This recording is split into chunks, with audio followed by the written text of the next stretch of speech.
सब तेरा यहीं पे रह जाएगा, हरे राम नाम संग जाएगा। चाहे कितने भी बाग लगा लो, एक पत्ता भी संग नहीं जाएगा, हरे राम नाम संग जाएगा। दोस्तों, सावन माह की शुक्ल पक्ष की पंचमी तिथि को नाग पंचमी का त्यौहार मनाया जाता है। हिंदू धर्म में नागों की पूजा के इस पावन पर्व का बहुत महत्व है। इस दिन भगवान शिव के आभूषण नाग देव की उपासना की जाती है। धार्मिक शास्त्रों के अनुसार नागों की पूजा करने से आध्यात्मिक शक्ति, अपार धन और मनवांछित फल की प्राप्ति होती है। इस बार नाग पंचमी का त्यौहार 21 अगस्त सोमवार को मनाया जाएगा। इस पावन पर्व पर महिलाएं नाग देवता की पूजा करती हैं और सांपों को दूध अर्पित करती हैं। इस दिन स्त्रियां अपने भैया और परिवार की सुरक्षा के लिए प्रार्थना भी करती हैं।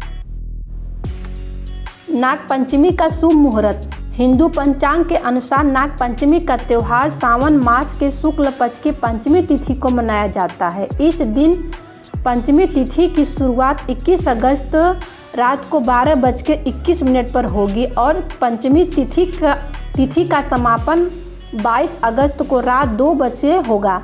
नाग पंचमी का पूजा का शुभ मुहूर्त सुबह 5:50 से लेकर 8:30 तक रहेगा। चलिए दोस्तों, अब हम नाग पंचमी की पूजा विधि के बारे में जानते हैं। नाग पंचमी के देव 8 माने गए हैं। इस दिन में अनंत, वासुकी, पद, महापद, तक्षक, कुलीर, कर्कट और शंख नामक अष्टनागों की उपासना की जाती है। नाग पंचमी से एक दिन पहले चतुर्थी के दिन एक बार भोजन करें तथा पंचमी के दिन उपवास करके शाम को भोजन करना चाहिए। पूजा करने के लिए नाग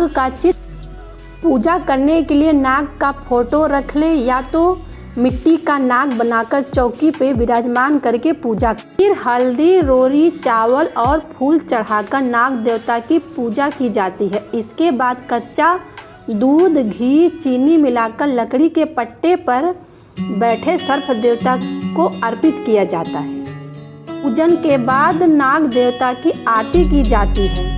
सुविधा की दृष्टि से किसी सफेरे को कुछ दक्षिणा देकर या सर्प को दूध पिला सकते हैं। अंत में नाग पंचमी की कथा सुननी चाहिए। नाग पंचमी के दिन भूलकर भी ये काम नहीं करना चाहिए। नंबर 1, इस दिन भूमि की खुदाई करना या खेत में हल चलाना बहुत अशुभ माना जाता है, इसलिए ऐसा करने से सख्त परहेज करना चाहिए। इसके अलावा साग भी नहीं तोड़ना चाहिए। नंबर 2, नाग पंचमी के दिन नुकीली और धारदार वस्तुओं के इस्तेमाल से बचना चाहिए। मुख्य रूप से सुई धागे का इस्तेमाल नहीं करना चाहिए, ऐसा करना अशुभ माना जाता है। नंबर 3, चूल्हे पर खाना बनाने के लिए तवा और लोहे की कढ़ाई का उपयोग नहीं करना चाहिए, ऐसा करने से नाग देवता को कष्ट हो सकता है। नंबर 4, नाग पंचमी के दिन किसी के लिए अपने मुख से कोई गलत शब्द नहीं निकाले, यह बेहद गलत माना जाता है। चलिए दोस्तों, अब अंत में हम नाग देवता की कहानी स्टार्ट करते हैं। एक सेठ के 7 लड़के थे, सातों विवाहित थे। सबसे छोटे लड़के की पत्नी सुशील और बुद्धिमान थी, उसका कोई भाई नहीं था। एक दिन बड़ी बहू सभी को साथ लेकर मिट्टी लेने के लिए गई। वे खुरपी से मिट्टी खोदने लगी, तभी वहाँ एक सांप निकला जिसे बड़ी बहू खुरपी से मारने लगी। यह देखकर छोटी बहू ने कहा, इसने हमारा क्या बिगाड़ा है, ये तो निरपराध है, इसे मत मारो। बड़ी बहू ने उसे नहीं मारा, सांप एक तरफ जाकर बैठ गया। छोटी बहू ने उससे कहा, हम अभी लौटकर आते हैं, तुम यहीं रुकना, जाना मत। यह कहकर वह सबके साथ घर चली गई और वहां जाकर काम काज में भूल गई कि सांप को उसने रुकने को कहा है। दूसरे दिन याद आने पर वहां गई तो सांप वहीं था।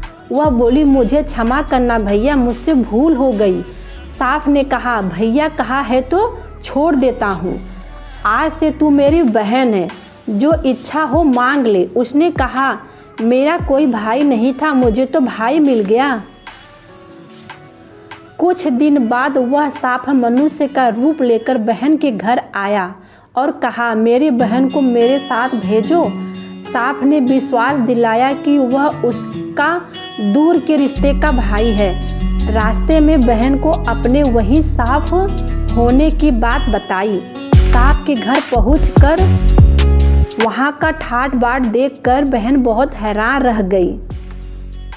एक दिन सांप की माँ ने कहा, मैं एक काम से बाहर जा रही हूँ। वहाँ का ठाट बाट देखकर बहन बहुत हैरान रह गई।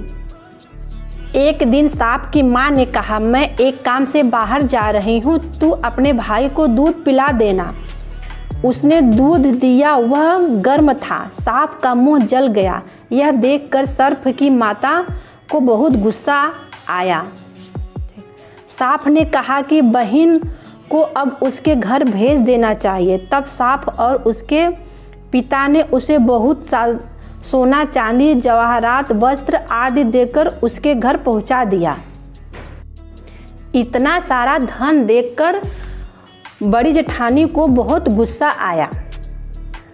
भाई तो बड़ा धनवान है, तुझे अधिक धन लाना चाहिए था।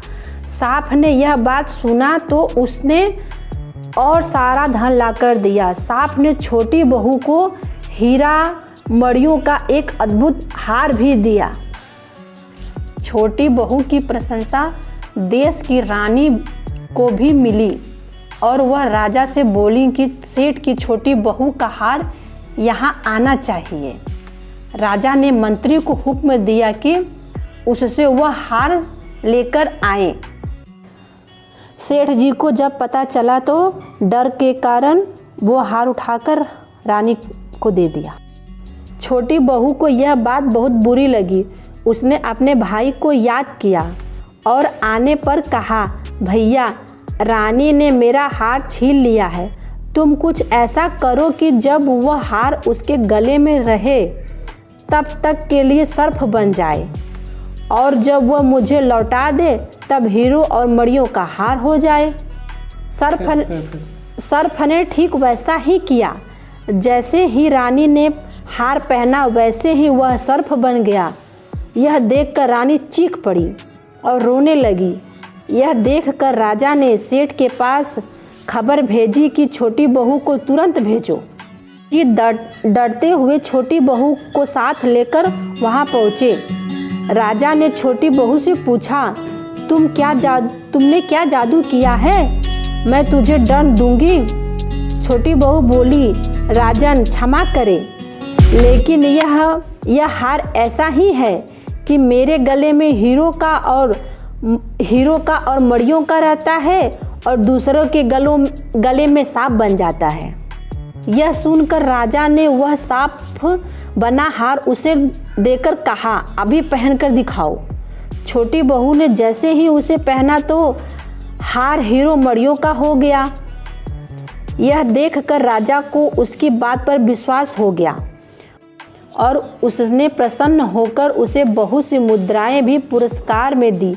छोटी बहू अपने हार और धन लेकर घर लौट आई। जब वह घर लौट आई तो उसके धन को देखकर बड़ी बहू ने ईर्ष्या के कारण उसके पति से कहा कि उसकी पत्नी के पास न जाने कहां से इतना धन आया है। यह सुनकर उसके पति ने अपनी पत्नी को बुलाकर कहा, ठीक ठीक बता कि यह धन तुझे कौन देता है। वह अपने भाई सांप को याद करने लगी। उसी समय सांप ने प्रकट होकर कहा, जो मेरी बहन के आचरण पर संदेह करेगा उसे मैं खा लूँगा। यह सुनकर छोटी बहू का पति बहुत प्रसन्न हुआ और उसने सर्प देवता का बड़ा सत्कार किया।